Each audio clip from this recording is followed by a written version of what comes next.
I think it's really important to start out saying that there is an obvious difference between the statement that declares Black Lives Matter and the movement that puts each word in caps, and then the political ideology that comes from some of the people in that movement.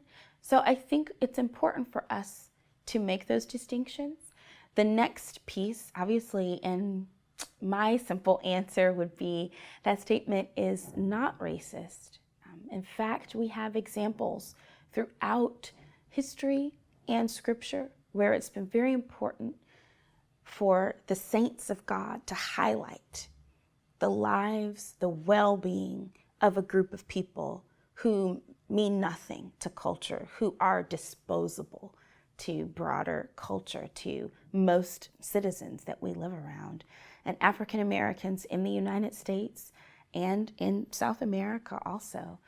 There have been countless times where we've seen that Black people don't matter to the future, to the forward movement of this country. They don't mean a thing in the structure of capitalism as it rests in the US. And I think even in our churches, we would be mistaken to say that Black people have mattered in the founding of and the continuation of the church in the United States. In fact, the historic Black church was formed out of a deep need for a safe space to worship God. I come from a denomination whose churches have in the past, and this was some time ago, but it was only 60 to 70 years ago, where churches looked at their Black members and said, you have to wait to take communion. You're not welcome at this table. And in those moments, in those times, it becomes clear that living cultural normativity, specifically in our country, white normativity, was more important than living out the scripture, where we have clear direction about not withholding the Lord's Supper from any of the saints, about not showing preference. We have clear teaching about remembering the Hellenist widows, about remembering the good works even of a Samaritan. We have clear teaching about the Lord himself in his body reaching across dividing lines. And not only that, Jesus with his flesh tore down dividing walls.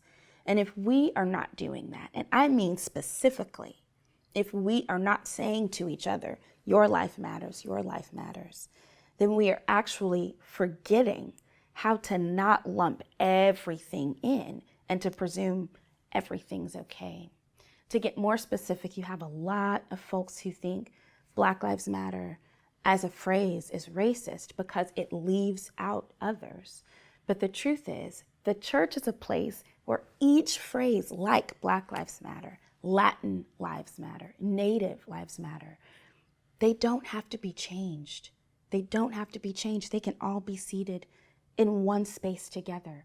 You can bring in the movement that supports education for women, and it can be side by side, if not in a harmonic dance with the Black Lives Matter movement in the church. And then we begin to see God's enriching mosaic that does us a greater service than painting everybody with a single brush. It actually does us the service of making a mosaic out of each of our important, distinctive identities.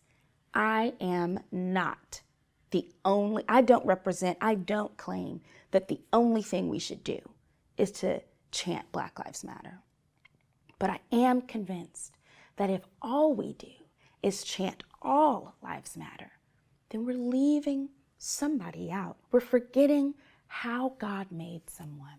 And I always say this, if Black Lives Matter truly is, I believe it to be, one of the heart cries that comes from the church's new interpretation of being made in the image of God. If I hear Black Lives Matter and I hear, oh, Black people are made in the image of God, if that's where we start, then it might become more obvious to us that there are other places where we have failed to honor the image of God in other people. And we cannot fix our wrongs simply by saying, oh, we failed to honor Native lives, so let's just make sure all lives matter, all lives matter. Now we have the opportunity to name a very specific sin in the church's history and in our country's history. And it would be more to our detriment not to get specific.